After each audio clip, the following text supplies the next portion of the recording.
It is John Gibbons, it is Midweek Extra. Huge shout to all the frames for partnering with us for this little run, because they've got your back for Mother's Day, because Mother's Day is coming up whether we like it or not, and you know it's a last minute scramble, you know it's running to the petrol station for the dodgy flowers and all that. So get ahead this year and put a smile on your mum's face with this lovely digital photo frame from Order Frames. Very well modelled here. Well, you're right there, aren't you? I've worked with partnership. You know what to do. You can upload an unlimited number of photos and keep adding anytime, anywhere, and you get a lovely gift box included as well. For a limited time, you can save by going to orderframes.co.uk, and you get £35 off Order's best-selling carver frame by using the code TAW at checkout. So if you want this beautiful frame, you can get £35 off the carver one. It is by using the code TAW at checkout. So huge thanks to Order Frames for partnering with us for this one. Signed photo of Fuad. I've thrown it.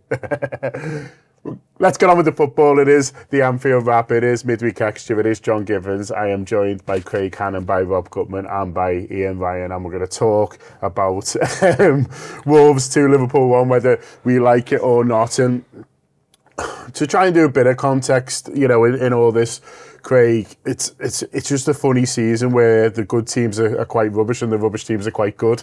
It's sort of one of those things. They have beaten third place Villa recently at home. They obviously drew with Arsenal at home as well. So it is one of these funny seasons where anyone can take points off anyone. But I'd very much have preferred if we'd have took all the points home last night. And that's something that makes this season more frustrating, I think, because there are opportunities. Yeah. Liverpool have been a serious football team, like they have been in previous seasons. It was so frustrating last night in that I don't feel as if I learned anything new from it, from watching it, because, you know, I was seeing all of the same issues. I was seeing an outcome that Liverpool have seen 5 times in terms of a winner and 7 times in terms of points dropped in the 90th minute onwards. You know, I was seeing a team that, you know, doesn't really have a clear identity, doesn't really create enough chances, doesn't start with any urgency, is very predictable, and it feels like we're just constantly needing either set-piece goals or moments of magic from players to win games, and that isn't sustainable, and it's something that we've seen throughout an entire season now. So, you know, I saw people calling it a disgrace last night, you know, in WhatsApp groups and different things, and I wouldn't have gone quite that far, but what it is just a showcase of everything that we're about this season, and that's what's annoyable, and that's what's unacceptable for me, really, is that we haven't been able to solve any of these issues, and we are in March.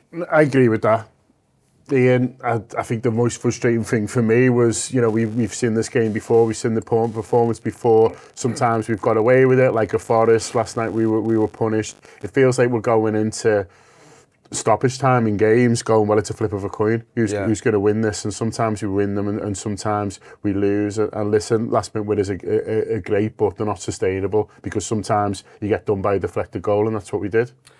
Yeah. I mean, what Craig said there, I totally agree with. I think for me, there's almost this overwhelming sense of apathy now, which is no way to live. But it's felt like that for a while, I think, when you're watching this current version of Liverpool. And I think, you know, I did a pre-match warm-up show, as you know, and I think on that we've said a lot this season. Thanks, mate.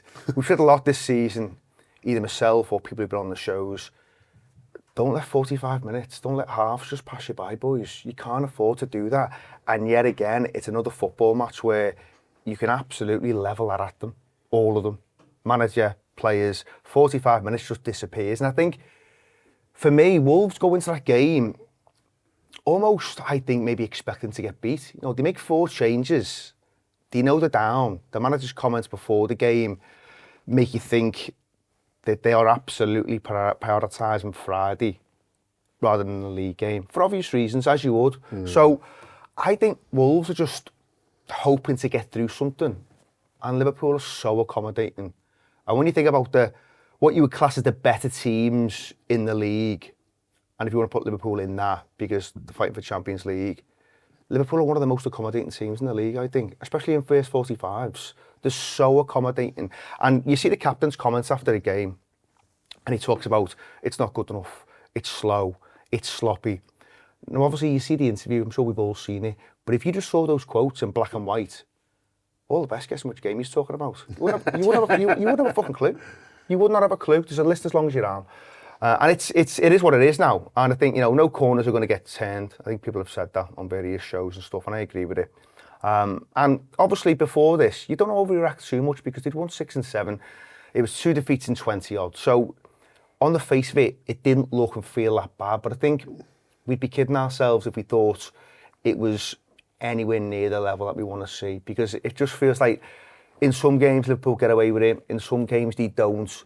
But it's not they're not playing in a style or a fashion that you want to see or you'd expect. And as I say, there's going to be some games where it comes home to roost, and last night was one of those. It felt like a real missed opportunity, didn't it, Robert? We were all looking at that game, going into it thinking, well, Chelsea and Aston Villa play each other, so there'll be drop points there. We can tonight. Yeah, that's tonight. We could have gone level on points with Villa, having been 10 points behind them at one point. We would have gone level with Manchester United as well. Obviously, they play tonight as well, and a chance maybe, depending on how that Villa Chelsea game is, to get a bit of a gap there. Instead, they've stood on another rake, and it just feels like it's another way you feel like that this team just can't quite be trusted to do the business at the moment. And from Virgil's comments, it doesn't look like they quite trust each other. No, trust is a good word. Well, you said this is our second defeat in 20, or we'd only lost 2 in the previous. Going into this, there was something like 2 in 21, 2 in 20. Having like lost that. about 9 of the previous 11, by the way, and that's not barely an exaggeration. But it feels like it did when the sort of much vaunted unbeaten run ended. I think we were battered by we've been beaten. Did that end by being beaten by City? I can't remember how that ended exactly. I have the same feeling now as then. You go, yeah. So now it's even though we won 6 out of 7, it sort of makes a bit of a mockery of that in a sense, because you now go, so the real Liverpool wasn't the Liverpool that pluckily got over the line against Forest. That was a shit Liverpool, just doing what mediocre teams do, which is occasionally get a late winner, and they're slightly better than the opposition. You could say we were unlucky last night, but it's, as I said, we've been unlucky all season. It reminded me of an adage a friend of mine who lived in Brazil told me about years ago that they say out there, which is, if you don't score, you will concede, right? Beautifully simple. But that is Liverpool. Liverpool's problem is the errors, the defensive glitches, they all come about, for my money, because, and despite Arne saying things to the contrary, we do not make enough chances, we do not pose enough of an attacking threat. We just labour through games. Although I have called for his head, I've also sort of paradoxically supported the idea of him as a man, as I think he speaks well. He does give me confidence as a fan in a certain sense, again paradoxically, and I think he's a very tactically astute, knowledgeable, clever manager. But maybe not for the first time. The first time I admitted to myself watching last night our build-up play, I think a lot of this seems bloody obvious to me. Just old-fashioned football isms, like making your wide players, both full-back and winger, properly work together. Make one run outside the other. Frimpong is a force of nature, but the number of times he was slightly tucked in from Salah, or Salah wouldn't make the run to make some space for him, or somebody wouldn't take a run. So he was always faced with like a bank of 3 Frimpong. He could never get that bit where he could do that incredible burst of pace. He tried it once in the first half. For an entire game to only manage to get Jeremy Frimpong in that position. Now, I know Wolves will have had a Jeremy Frimpong plan, but I don't care. You still got to be able to have enough possession to sort of overload in those areas and get round. And you get onto Kirkers and Gakpo, that's a whole other world of pain. We see where we've occasionally fixed this problem, like in the last 10 minutes against Forest. We're all like, whoa, look at that, look at Rio Engamoa, look at, it's just about pace. It's also about how we set them up. And I'm beginning to wonder what the fuck he's doing, because these things seem more obvious than not. And there is quality in the squad. We can talk about, we are missing some stars here. Isak, if he'd stayed fit by now, I think could have been our number 1 guy. Florian Wirtz definitely is our number 1 guy. So missing 2 of your best players is no easy thing to have to deal with. And that's before you talk about the long-term absences of others. But I'm not in a good place, Joe. I'm not in a good place. I'm back I'm not on the sack him now train, because what's the fucking point? There's only 9 league games left. But I am on I don't care what happens now. We're having a good look at this manager's job in the summer. It's hard to have too much to kind of hold your hat on, and that's the problem. you're watching them and like Rob says, you're wondering sort of what it is that they are working on. They've had a couple of times recently where they've had clear weeks, before Forest being an example, you think, oh, this is the manager talks a lot about, basically just recovery and playing, but there's times recently we've had clear weeks and then they still don't look any better. In fact, they don't look ready for the game almost in those, and you kind of wonder. I know that they're trying to give them more time off this year and things like that, but they don't look as fit. They don't look ready for these games like maybe the opposition do. And you're watching them and think, well, you mentioned before, like individual moments. There's times, the Wolves player just passes to Salah, and then Salah does really well. Yeah, the keeper should probably save it, but he does well to sort of get into the position. But you can't be relying on things like that. Really, it is almost ridiculous how Gakpo and Kirkus just look like strangers to each other. Forget about Gakpo's form for a minute. Why don't they look like there's any combination play between them whatsoever? Having played the majority of the season, Gakpo's started 95% of the games or something.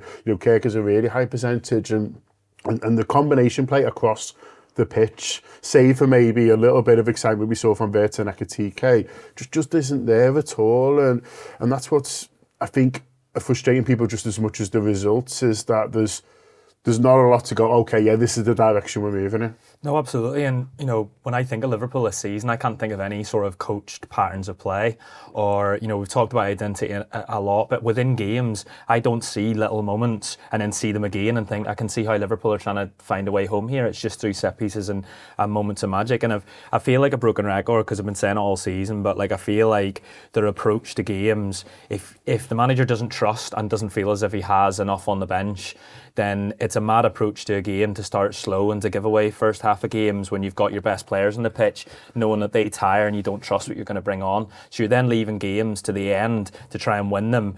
But, the starkest thing for me, even last night, and it's something that we've seen, I think 3 or 4 times this season, is that in these late stages, when Liverpool maybe are behind, they get a goal or they get an equaliser, it doesn't buoy them.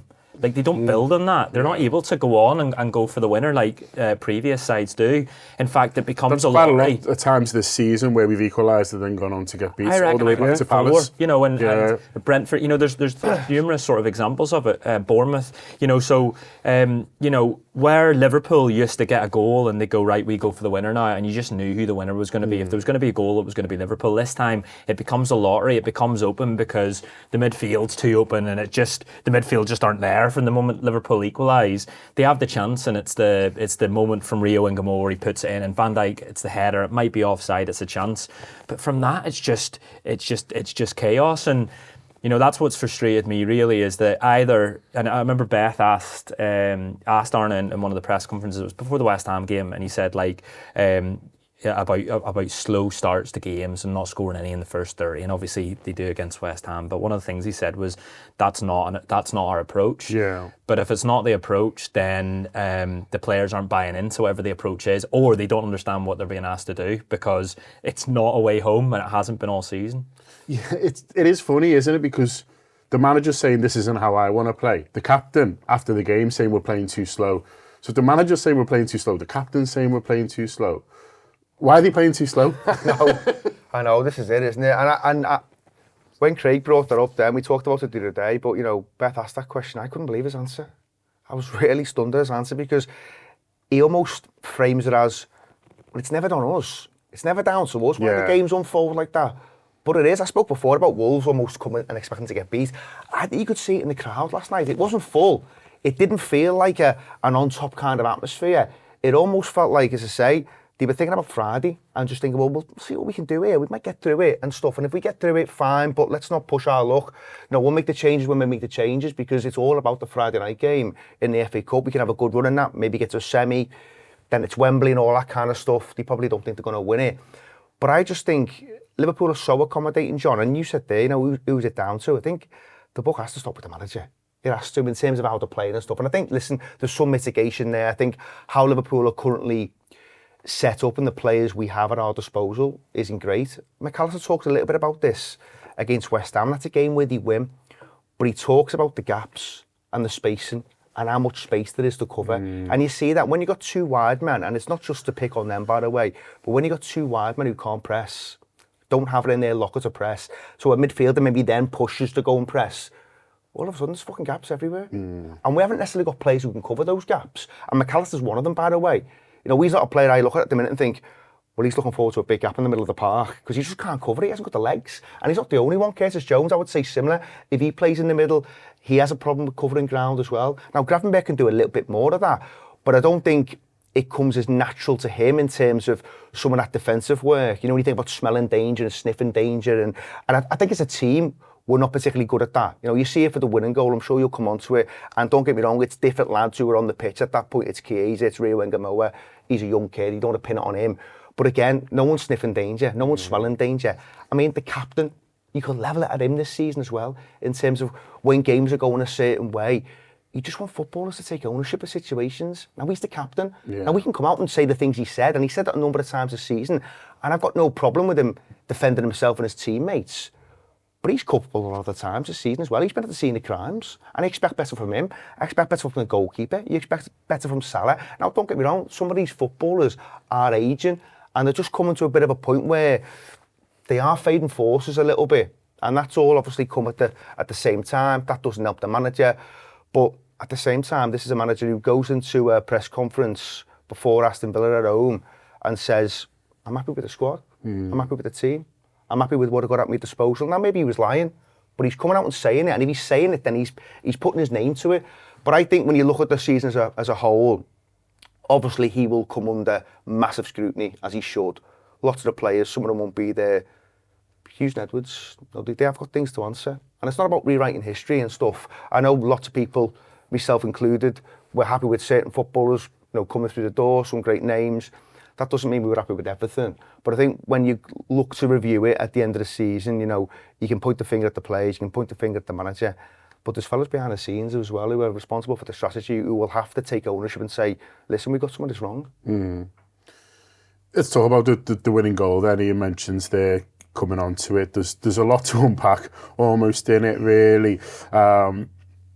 I've seen a bit of criticism for Curtis Jones for his decision. I don't necessarily agree with that. Listen, I don't think Curtis has played well for over a month now. Since whatever happened in January, I don't think he's played well. But he wins the ball, Jones in the corner, he wins it, and then you can see him looking, you see him scanning, he's not got a pass, so he goes back to the keeper. I think that's what the manager wants him to do in that situation if he's not got a ball on.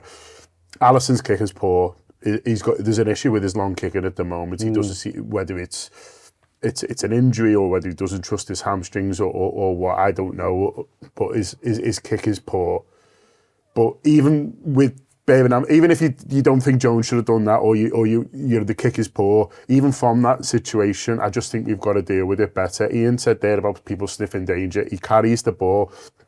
I don't like the way we try and block shots. I think we turn. When we played Arsenal away, it was a poor game, and you can criticise Arsenal for a lot of things. But I was just watching how they block shots, how the face on, they use the body, they get the knee down almost like a cricketer blocking the ball, and they make themselves big, but also they make themselves a wall. And if something hits them, it bounces the other way, it bounces away from the goal. We turn our backs and we make ourselves smaller, but also you make it more likely if the ball hits you, it's going to go over. So it was similar. Ian mentioned Virgil there. Virgil was the same for Sunderland at home. We're poor. Chelsea away. Yeah, but these goals are sort of spinning in, and it's not a coincidence. And so for me, regardless of how the ball gets there and whether you think Jones should have made a better decision, whether you think there's an issue with Alisson's goal kicking at the moment, or where with the midfield, should McAllister's the one who gets nearer, should he be over quicker, should he be even the one? I don't like the way we're sort of turning away, and then you can say, it's bad luck, it sort of spins on, but when I'm watching other teams and how they look to block our efforts, they're doing it much better. I'm going to have to watch this a lot more close now. I could say all season, how come our shots get blocked all over the show? And it doesn't seem to cut the other way. I have noticed, ironically, in this feature of recent games, especially in that first half against Forest, the blocking game was good. We were actually, in as much as we were throwing ourselves in front of it, I wasn't paying much attention to the technique of the blocking, but we were actually seeing bodies on the line, to use that cliche. I just think the problem is that we were even in that position at that part of the game. What you're dealing with is a team that feels an urgency to get up the pitch and win a game that it knows it should be embarrassed not to win, but at the same time doesn't have the long capacity to do it.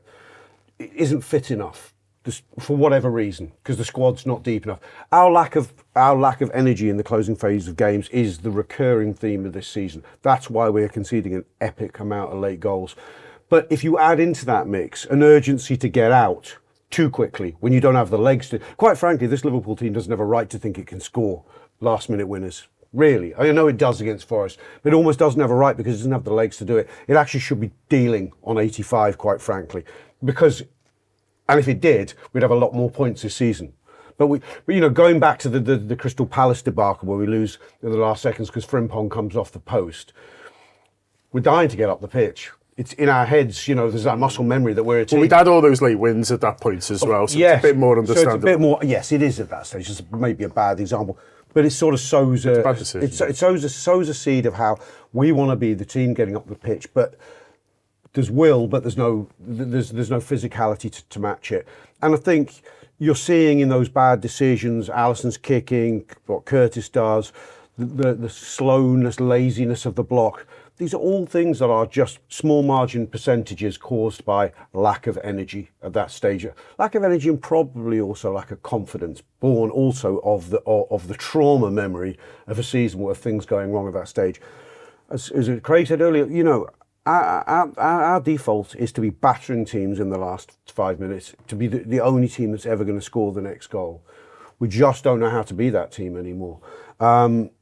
You don't know where to start with it. It's kind of a root and branch thing. The manager said the other day in a press conference, we all know the squad's not big enough. I thought, fucking hell, no shit. I mean, that is the root of all this. But at the end of the day, I don't think we're managing our resources very well at all. I mean, okay, I'll shut up in a second, but the Rio Engamoa thing is baffling me endlessly. I mean, we kept saying, well, he'll probably start against West Ham. I know he won't. He won't do that. He'll probably start against Wolves. Oh, no, not about. I have no confidence he'll start him in the cup game. Maybe he will. But, although he's going on against tiring legs, he's looked our most dangerous attacker. We haven't got a squad. We can protect him once we've overplayed him for 5 games. You're not protecting him by giving him 20 minutes here and there. We have, something has to change. What do you make of the goals we conceded? The first, I actually think the first one's a foul. I know Gerrard came out afterwards and said he thinks he's young. Yeah, I do. I don't think that was. Van Dijk? Yeah, I do. Yeah. I can't have that on. I think you can say he'd be stronger, but I think he just gets himself into the position. So I think if they're jostling and he loses out, I can sort of understand it. But I feel like he's got himself there and he gets to push in the back. And so I think he's set up. But I also think the lad who scores, it does really well. By the way, he does sort of pretty well. But would you be critical of the captain in the first one? I'd be critical of him in terms of him not being strong enough. It looked to me, and I haven't watched it back, but it looked to me in the moment that he feels a little bit of it's almost like it stumbles him, as in he makes himself stumble as if it's going to be a free kick. I think that's a moment where your back's against the wall because you're literally the furthest back. You need to win the header, or you need to win it by any ways necessary in that moment, and they don't do it. I actually thought Canate was going to get back, and he sort of like slows, but the striker does pretty well in the moment. That was the first goal, wasn't it? Yeah, it was that. Yeah. And then obviously the winner. The issue with Liverpool at the minute as well is when the winner goes in, it's not like I'm not kicking the TV down. I'm not kicking pillows about. I just sort of go, of course, because the game had become frenetic, and it's a funny thing with this idea of control, because the word control was used a lot when Arne Slot came in, and control is only worth having if you do something with it. So these first halves where Liverpool are in control, they're not conceding many chances, but they're also not creating anything to put them ahead, to use the controlled sort of the control they have in a game to with any sort of purpose, really. But then what's funny is they just lose control when they get the equaliser, and the only bit of urgency they actually use is when they get the equaliser. You see Liverpool suddenly go, okay, well we have to go for this now because we're behind, which means then the game sort of spirals out of control and Wolves win it. it's so frustrating, but it's also really, really worrying when you see a team here 20th and they score the winner against Liverpool, and it's a bit of a shrug of the shoulders at this moment in time, because you're a bit like, it's happened again. Yeah. The goals, John, I think they're terrible. Like, both of them are really, really bad for different reasons. But I think the first one, it's a bit of a routine kick up to a big fella. I think the captain's massively at fault. I think he's got to do so much better.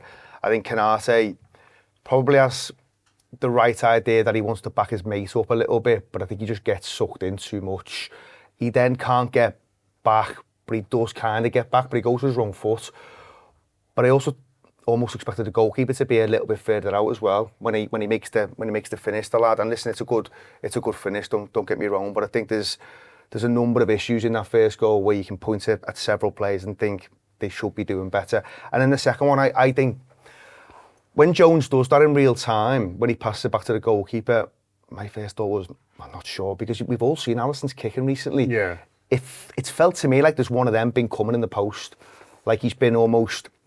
I don't know whether you can take it back to maybe in games gone by where there was an injury out of Crystal Palace maybe a season or two ago where he ends up coming off, I think. Last year, yeah. Yeah, was it last year? Oh, no, didn't he pull his... When Yaros comes on? Yeah. When was that, last year? That was last year, yeah. And I think I've almost felt since then that he's been protecting himself a lot with his kicking and stuff. And as I say, it's a really poor kick out, but you make the point there, Liverpool should and could get back in and do better. The 10-year back stuff, I think it's a good point. I've seen it lots of seasons. I mentioned Chelsea away before. That wasn't a deflection, but again, it's one where the captain's just turned his back a little bit and hasn't really engaged as quickly as he should.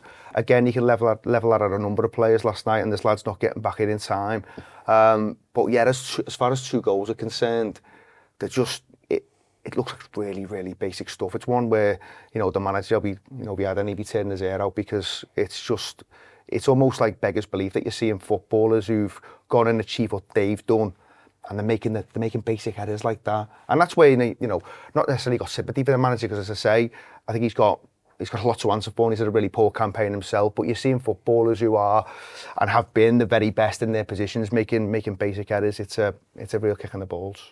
Yeah, I just want to, before we move on, touch on the madness of that corner one. Was it 50 minutes where... One that doesn't go in? Yeah, Ekitike gets the flick, and then Jones looks like he's just waiting for it to hit his body and go in. It's madly unlucky, that, isn't it? He's got to put it in with his head. I think he just thinks... I think if he had his time again, he'd go with his head. Yeah. But I think he just thinks, I'm just going to let this hit my body and go in. I think Gakpo I don't know what he's thinking in that moment. It's hard to do what he did. It's hard to do what he did. It's hooking. It's a hook that is fit rather than a tip. Exactly. It's hard, and he's hooking it back. What's he thinking? Like, what's Gakpo thinking there? But I think Jones should just fucking deal with it and put it in with his head, and then there's nothing to really be discussed. But he probably gets kicked in the head. Yeah. Well, at least he scores. I think that's why he probably doesn't. He probably thinks, I might get a kick here, so I'll just use my chest. When I'd rather him just fucking take everything and just make sure the ball goes in the back of the net by hook or by crook. But how Gakpo's managed to do what he's done there? Becker's fucking brilliant, doesn't he? I mean, fucking hell. And then he hits the bar and managed to go over Kirkus because he's only big. Yeah. I thought our set pieces were shit as well. Yeah, we had 11, and I think 10 of them were shite. Yeah. They were constantly trying to play a near post ball that they couldn't deliver properly. Which is what Ekitike wins the near post ball for this one, so you can sort of see how. Oh, when it works. When it worked, but it's much harder technique. Yeah. The thing that Arsenal stumbled across, and everyone else is doing now, and we were doing quite well up till yesterday, was just hanging it right onto the crossbar at pace, because it's so fucking... Because once you bully the keeper and it's hanging onto the crossbar, it's anybody's guess where that ball is going. But the trouble with coming near post is you've given defenders a much bigger chance to just come onto the ball and defend the way they want to defend. It's got to be so if you pull off a near post corner, the guy gets his flick, you're up and running, but it's just so hard to get it right. Yeah, it was absolutely mad. I think it just sort of sums us up at the moment, like the decision making, the elements of bad luck around it as well. Like, it was a shit thing to do, but it still did somehow manage to bounce off the post and over the fella. It was incredible. Cool. Yeah, unbelievable. And if in isolation, I'm not saying in isolation that was just a bad day at the office. We were unlucky, but they only have 2 attacks on our goal. They 2 shots on goal, so they are bizarrely lucky, but. We make our own bad luck like mother. Yeah, and it's in isolation. It's one of those. The problem is there's 7 of those, and there's 10 of those. And Liverpool are a team now who have lost points in more games than they've won in the league, which is no way to live, John, particularly when a part of it's your job. Yeah. Listen, we're going to have a break and talk about some music because we need to do something else. Late last week, Miles Temp, hot young musician from Liverpool, came in to have a chat to us. So that is now. And then in part 3, we're going to look ahead to, we're back at Wolves. And it is John Gibbons. And it's been a while since we've had an exciting musician come in, so it's really nice to showcase the brilliant things that are going on in the city outside of football. And so we're really pleased to be joined by Miles Temp in the studio. Hi. Miles, thanks so much for coming in. So you are an exciting new talent, whether you sort of feel it or not. Last couple of years have been really exciting for you, building up to this moment. You've got your EP coming out in spring, which is, I'm sure, really exciting. Big festivals coming up. But a little bit first on sort of how you got to this stage, if you don't mind, Miles. Yeah, so I'm 19 at the moment. I started doing music when I was 15, so still when I was in school. And my first ever gig was at Ian Prowser's open mic night. Who I know, I know you play with him, and he's a legend. He's mega. So I remember we went down, and it was my first gig, first time playing songs in front of an audience, and people liked it, and I really liked it. And that was when I was, I think, 14 going on 15. So then I was like to my dad, I was like, yeah, I kind of want to do this. I kind of want to make it a thing. And I was sort of writing songs for myself. And then my dad was like, no, they're actually good. You should start actually thinking about it. So I did, and it's been great. And it's been, obviously, as I've been doing my music, I've been in school. I did my GCSEs while I was doing my music. I did my college while I was doing my music, and now I'm in a full-time job doing my music. So I've never done it full-time. So it's been really great to sort of do it and see how far we've come, especially with not doing it full-time. It's quite amazing, like how much time and energy gets put into it. But it's really, really nice to look back on, because when you do look back at things, like, it's really hard because you think, oh, I've not come so far. You compare yourself to all these artists and stuff. Yeah. But then when you take a step back, you're like, oh my God, I've actually done some amazing stuff. And, you sort of look back, and it's been a whirlwind of, 2025 was a whirlwind of a year. So like I finished college, started my job and everything. So that was a personal like development. But then when I was doing my music, obviously the biggest thing last year was Radio 1's Big Weekend on the BBC Introducing stage. Yeah. And that was just a mad thing that we would have never predicted have happened. And, we always give big thanks to Introducing Dave Monks and Jess Izzat for all of that and everything, which was just amazing.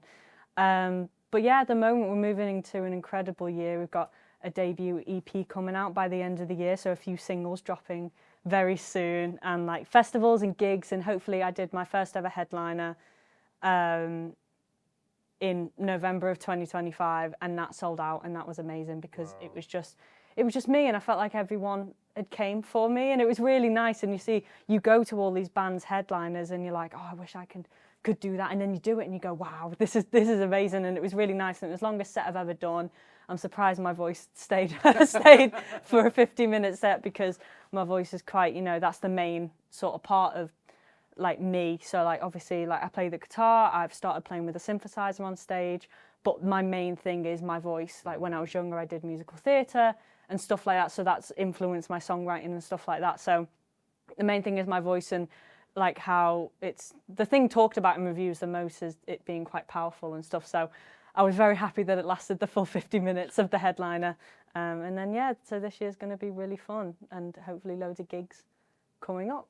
But yeah, sure. That's a good summary. No, it's great. But you touched on a lot there, but I think it's a lot of hard work from yourself, creativity, encouragement. But there is so many people in the city who do try and help people out. You shout out to Ian Prowse. The Monday Night Club is a great way for people to get the chops, and he's there every week. And there's people who've gone on to great things. Then there's other people who just want somewhere to play, and that's sort of fine too. But you mentioned there Dave Monks, and he has done so much for so many bands who I've been involved with over the years, and he's hammering away there at Radio Merseyside. But I think maybe what people don't realise is that, obviously BBC Radio Merseyside, they've got the new bands that they try and push. It's pretty much sort of all Dave who are doing it. But what Dave's good at as well is he's also got links up nationwide as well. So he's able to then send it to the national. So he's not just playing on Radio Merseyside, he's then sending it to people nationwide. It's really and then suddenly you're on Six Music, and that's the avenue. Exactly. It's really, really important, I think. And I think Dave's just amazing, and he's a a legend in the industry. I think everyone knows who he is, and you know, he's just an amazing person, and to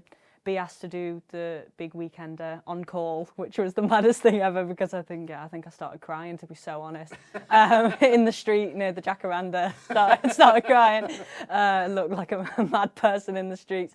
But it was really. But it's important, isn't it? It's really important. Because when these things come to Liverpool, yeah, it's exciting for people, but you want it to be an opportunity as yeah, well. So you the fact do. that Yeah, it was for you, it was great. It was an incredible weekend of just seeing everyone at Union. Everyone was so happy to be there and to be involved, the BBC introducing team and artists alike. So it was really a really nice day. And you know, I think even the open mic that I went to that got me onto the stage, that was incredible as well, because people just buzzing to be a part of it. And I think with a place like Liverpool, everyone's buzzing to be a part of everything. So yeah, it was really exciting. So the EP's coming out soon. It'd be your first sort of proper release, if Yeah. you like. How much thought went into, you know, what tracks to put on there, and is, you know, because it must have been quite tough to kind of whittle it down, really, because if you've got a 50-minute set, then you're choosing ones that work well together or showcase you. Are you holding a little bit back as well? Yeah, I think with this, especially with writing for myself, I think I do go through phases of writing. Like at the moment, I'm in a phase of picking my guitar up every night and writing a song. But then a few months back, I couldn't write a song for a good few months. So you can just go through phases, because I like to write about stuff that happens, like real life experiences and stuff like that. So it's quite hard to do that back to back to back. But I think obviously doing a 50-minute set, we were selecting a few, but most of them have been released. So the ones on the EP are ones we've only just sort of brought to the live set. So they're really new.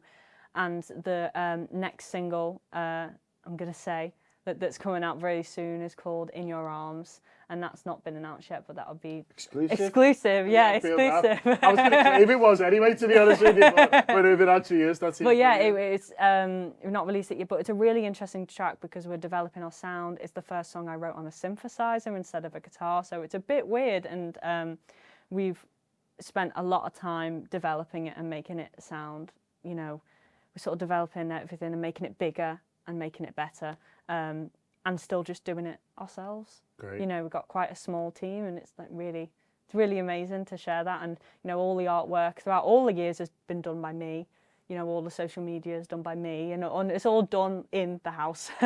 So it's really exciting, and the production's done by my dad. And you know, with this one, we sort of further developed it. We're going into a studio, a bit in Whitewood Studios. We developed a bit there.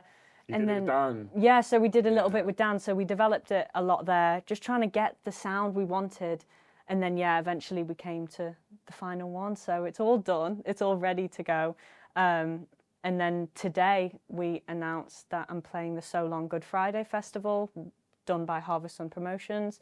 And that'll be fantastic. And it's releasing very soon to that date. So that'll be a very exciting few weeks coming up. Brilliant. I mean, there is so much to look forward to. Yeah. You would do Focus Wales as well. Focus Wales is really exciting. It must feel like you just, you know, building blocks all the time. Yeah. It's a lot of work, isn't it? There's no such thing, you know, don't wake up in the morning and you're a pop star, but it's those blocks all the time. And when you feel like you're moving forward and you've got momentum, it is really exciting. I remember it well. Yeah, I think because you're doing so many little blocks at a time, like you said, it's hard to really take it all in. But when you do step back, like over Christmas and stuff, obviously, I took a break and I sort of reflected on the year and I was like, this has been a great year. And like, you know, I might have not done things I said I wanted to do, but I did other things that I didn't even think were going to be possible. Yeah, it came out of nowhere, yeah. Some things came out of nowhere, some things I didn't do that I'm going to do this year. So it's just all about, you know, finding a balance of personal life, music life, work life, everything life. But I think it's going to be a really good year finding balance between everything, and hopefully everyone will like the new developing sound, because I like it, and it's quite weird and funky. How much has the city influenced you in terms of creatively, but also, you know, the various things that are going on? I think that the city is brilliant. Like, I don't think I'd like to live anywhere else, to be honest. When I was 14, I went to my first festival, which was Sound City.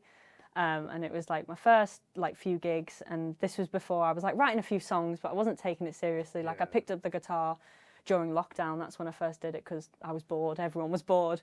So that's when I first picked up the guitar, and then we went to Sound City, and we went to go see the Snuts they were playing Sound City, but they weren't quite high up on the bill, so they were playing the Arts Club Theatre, so 450 capacity, and it was absolutely rammed, and we managed to get in. And I remember just being 14, turning to my dad, and I was like, I'm going to go in the mosh pit. I'm going to go in the mosh pit. And like they came on with their track Always and came on with that riff. And I just remember turning to my dad at the end going, you know what, I kind of want to do this music thing. And I think just being in a room full of people who love music like you and being in a city like Liverpool where music is absolutely everywhere, it's fantastic. It's fantastic. Like I go to a gig, I went to go see Any Joy recently, and they're fantastic. With Ali Horn, and it's like a duo project, and it was just an amazing project to see, and he does it with his friend, and he brings Japanese influence into it, so it was really interesting, and just to be there in the room, you could see how much they loved being on stage, and that just made me go, oh, I want to go home and write a song now. Like, you know, I want to go make a song that'll give me the same feeling that I did in the audience that they were performing at. But yeah, I've always found the creativity in this city just so inspiring, and there's people who just, you know, give you more confidence to do things because they're like, oh, just get up it's and the have collaboration. a go. It's the collaboration with it. Like on this track, In Your Arms, we've had a bit more collaboration than we usually do. Obviously, developing it with Danny Whitewood, and we've got Harrison Crane on the keys, and then we've got Alex Smith, who's in Stone, on the drums. So it's we're really trying to expand and like collaborate with as many people as possible. And the artwork is designed by me, but I'm working with a photographer at the same time. So it's really nice to build your team up. I really like it. Well, good luck with the world domination. Thank you. Looking forward to seeing what comes next. If people want to check out your music, want to Yeah. follow you on social media, what's the best way Yeah, to it's do just at Miles Temp with a little underscore at the end. Miles on Temp everything. underscore. Yeah. Very, very easy. There we are. Huge thanks to Miles Oh, thank you for so coming much. in. And yeah, really excited to see what you do next. Thank you for having me, Gibbo. Thank you. Thanks a lot to Miles for coming in. And now back in the room with Craig, with Robin, with Ian. And there's another game on Friday, another trip to Wolverhampton on Friday. Yeah. Roll on Friday. He's not got loads of options, No. the manager, in terms of players he'll want to use. Rob mentioned Via Wingamoa. I actually think he will start him in this one. As much with an eye on Tuesday. You know, there's a trip to Galatasaray on Tuesday as well, so you can't keep asking the same lads to go again. It's just where he feels like he can make changes. You know, Ngamoa is one. Gomez, maybe does he look to do something different with Frimpong or hold him back, considering he's been injured recently, or he could have his eye on Gomez for next Tuesday, thinking it's a little bit more solid. Curtis Jones, he doesn't look like he wants to start at the moment, but may come in, you know, for this one. Does play the FA Cup game at home to Brighton, albeit from right back. I'm running out here of possible changes for him. There's not many options, Johnny. You know, it's back to the points, you know, at the start of the show. You know, the squad is on its knees, and yes, there's a few injuries in there, but you know, you're always going to get some injuries, but you're looking at the bench and you're not seeing a load of changes that you can make. I think Robertson will come in because I think, you know, there's times when Kirkus has looked a little bit tired. I think he probably will maybe look at Gomez and play him, but I take your point around Galatasaray. It's probably one where you wouldn't mind seeing Joe starting that game, but he's got to put a team out on Friday. And I think what Tuesday's done, it's put a load of fucking pressure on Friday. Yeah. A load of pressure on Friday now. Because I think if you get the winning on Tuesday, yes, of course, you still want to progress in the FA Cup because it's the kind of season where you're just looking to hang on to something to give you a bit of like kind of, well, okay, that bit feels a little bit better. We can work with that. So you are looking at Friday thinking, yeah, it's an opportunity. But now it almost feels like they've got to go and get a result on Friday because the mood music just becomes something where it's so negative. They go to the bottom place team again and get turned over. Fuck it hell. I mean, turn your phones off. Do you know what I mean? Seriously, it'll be so uncomfortable. And as I say, going into a Champions League game, they do not need that.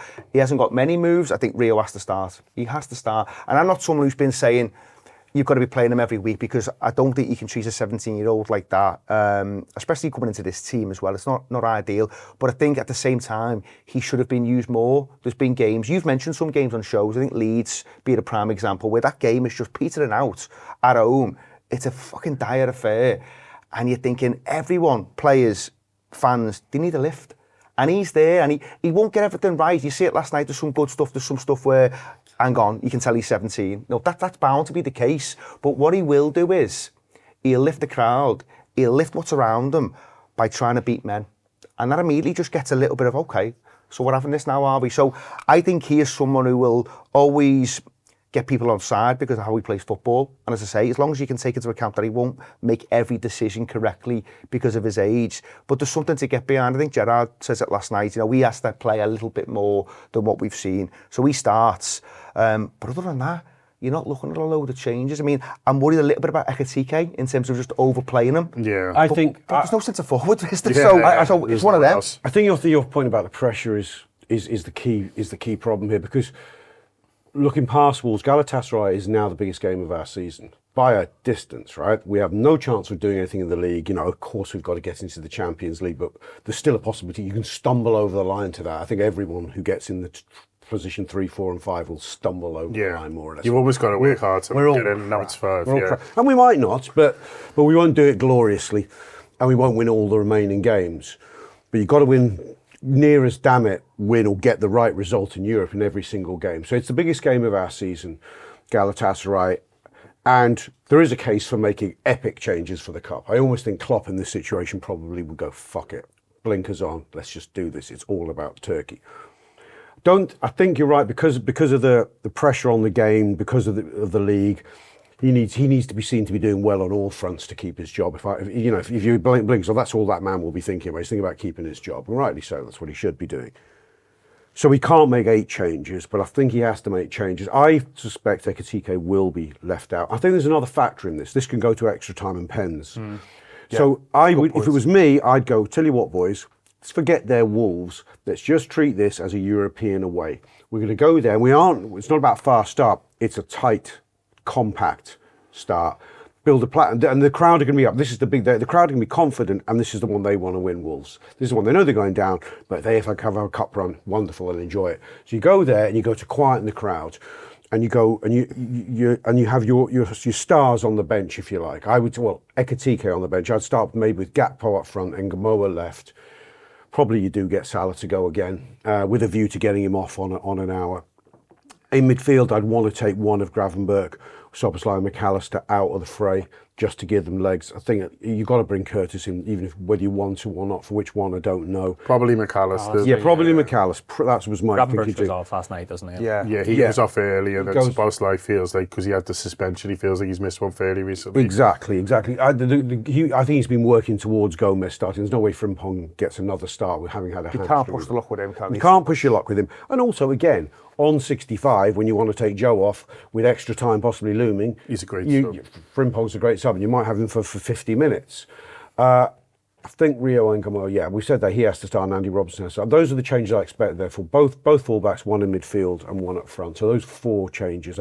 You almost can't make any more unless he wants to gamble on trainer only for a game. But that's about it. Yeah, I'd forgotten about Robertson. He's another one who will start one of these games, and so you think it's probably Friday. But after that, it is too much of a gamble, because these younger players we've not seen too much of. I know Kieran Morrison scoring in the under-21s, but it'd be a huge shock to suddenly see him in this. And they can't throw the game away. It can't be like the Palace League Cup game where they just sort of sack it off and think they've got bigger things on the horizon to focus on. Like where the season is at now, you can't afford to do that. No, and for the manager, like Rob mentioned it, and I agree that for the manager, the next 2 weeks are the biggest of a season, really, in terms of the Champions League, in terms of this cup game. I know people, however you see the FA Cup, it's an opportunity for Liverpool to win something this season, and it's an opportunity for there to be some sort of semblance of a saved season in terms of winning something, because you don't win something every season. So there is that for the manager. I agree on everything you have said in terms of who's been played. I agree with the fact that Galatasaray is the biggest game, and it all sort of you work your way back from that in terms of the team. And I think, we talked about this sort of slow build-up and slow approach to a game. And maybe Rob's right in terms of if you've got your stars on the pitch and if Wolves feels as if it's up, and the Molineux feels as if it's up because it's a Friday night and all of that, I slightly agree. But look, extra time and pens is not a game you want to be in, and or is not something that you want to be in with Tuesday night ahead of you. And so I'd love nothing more than for someone like Rio to light this up and for Liverpool to look a different proposition with someone on the wings with pace, who's able to press and who's unpredictable, because Liverpool are so predictable this season and our wingers are a huge problem this season, and that's the one element of last night and the season so far that I've felt a bit sorry for the manager in terms of, I just think, we're so blunted by two wingers who have no pace and can't press. That makes everything so much more difficult. So I'm excited to see what Rio can offer. I think I'm right in saying he's only been given one opportunity to start this in the past sort of few months. And I don't think he lights the game up by any stretch, but would love nothing more for him to do that, because then he really puts it on the manager's toes and says, well, I'm young, but I can impact games, and these games are massive in terms of your career, mate. The games aren't badly spaced out. I mean, I know Tuesday, Friday's not ideal, but then Friday to Tuesday feels better than what you normally get. Feels better than what you normally get. Sunday. And then Tuesday, Sunday. So in that respect, they can't have too many complaints. So maybe he's willing to maybe push his luck a little bit with one or two. But I do think certain footballers like Frimpong, they're going to have to be just extra careful, because, as I say, one thing they can't have now, they can't have any more injuries, because, as I say, it's bare bone stuff anyway. And then if you're losing lads who we know can actually offer something, and he is someone who, with that pace, he's one of the very few where when he's on the pitch, again, not everything's perfect, but because he's got pace, it covers a multitude of sins, going both ways. So we can cause problems for them, but also he gets back in as well for us. So they're going to have to just have an eye on someone like him. But on the Rio point, your predictable point as well, I mean, Liverpool create virtually nothing from open play last night. And even the Rio chance, which is a really good save by Sarr, you've got to say that. I mean, I'm not kind of always massively across XG and stuff, but it's barely a chance really what Rio does. He's playing it through lads' legs, isn't he? So when you've got bodies in front of you, the XG chance is always going to be quite low, but it's through a crowd. But just having the ability to kind of do something like that, a little bit off the cuff. And don't get me wrong, I think there's times when Liverpool are so lacking in really strong patterns of play, and it is more about off the cuff and waiting for someone to do something special. You don't want to necessarily be kind of living by that rule all the time. But if you have got someone in your locker who can just pull something out the bag and is capable of something a little bit special, then you need to be using them probably slightly more than what you have been doing. Well, here's another one, an X factor in the next 7 days, Florian Wirtz. We haven't talked about that. Florian Wirtz, we don't know, will he make the bench Friday? Will they totally hold him back for Tuesday? But if they hold him back for Tuesday, you'd think they'd probably actually start him, because he's not been out that long that you need to bring him back off the bench necessarily. Yeah. If you start him, are you starting him in an effective 4 in Turkey? I think so, which means you only need 2 of your 4 midfielders, and those would be Szoboszlai and Gravenberch, which could have a knock backwards effect on who do you need to rest. So we all pick McAllister, but I think if you're only picking 2 midfielders in Turkey, you're not picking McAllister, are you? No. Right? So why protect him? There's an argument for protecting one of Szoboszlai, take the late out break, or Gravenberch on Friday. But it's such a good Wirtz, isn't it? He said almost certainly Friday will come too soon, and then maybe how much Tuesday. So yeah, depends. If he's certain of Wirtz for next Tuesday, and he can start him, then I think that affects things. But who knows? Yeah, no, the Florian Wirtz wild card is an interesting one, and sort of one I'm considered. We are going Friday night though. I'm still looking forward to it. On the bus, FA Cup. I love the FA Cup aways. We'll have a big end. I do think I might start drinking slightly earlier than what I've had. 100%. How early did you plan? Well, I think I was we're going from Reds. The bus is going from Reds at 4:30. I think I was aiming to get in there for 3, but it might be a cheeky 2 now. Oh God, yeah. We're not going to know much about this game. So. I'm still. That's the joy. I look forward to your post-match, John. What happened there? Kev Walsh on it, so I was doing a couple of things beforehand. So I had my first baby at 5 o'clock yesterday. By 90 minutes, I've got some of these things you're talking about, I've got very sketchy knowledge of. Do you remember the fast break? Did we lose? Do you remember the counter-attack on 85? The one with Salah, yes. That's just... I was thinking dark things about Lothar. I mean, that would have been a good chance. You know, talking about creating quality chances. And you had options either side as well. I mean, it wasn't that it was the wrong. The defender does pretty well, but But no, I'm really excited. No, I'm looking forward to it. I mean, I've long had a theory that when you play a team twice in quick succession, the same team never wins both. Oh, don't even say that. Yeah, no, look what you've gone and done. No. Look, I've said it in shows, and so like, and Liverpool are just mad this season. That like in the cups, they're they look fairly strong. I agree with everything that's been said about it, and Molineux can get up for it, and it's a Friday night and all of that, but we can as well. And I'm a big fan of the cup. I want to win the thing. I really want to go to Wembley because it will be some sort of enjoyment in this season. I agree that Tuesday's a much bigger game, but in terms of the manager's future, I just think these 3 games in the cup are like crucial, really, because if he goes out of the cup and then we find ourselves in difficult sort of choppy season in the European Cup with Galatasaray, like I don't think there's many arguments to say that he should be here next season, whether he gets us in 4th and 5th or not. But for him, if he's able to win something, then there's at least a discussion to be had. Yeah. Okay, we'll leave it there. Loads more looking ahead to Friday's game on the Excellence pre-match. Are you doing a pre-match one? Would you do it for the FA Cup? No. I've been on Neil about this, I'm not happy. I think you should.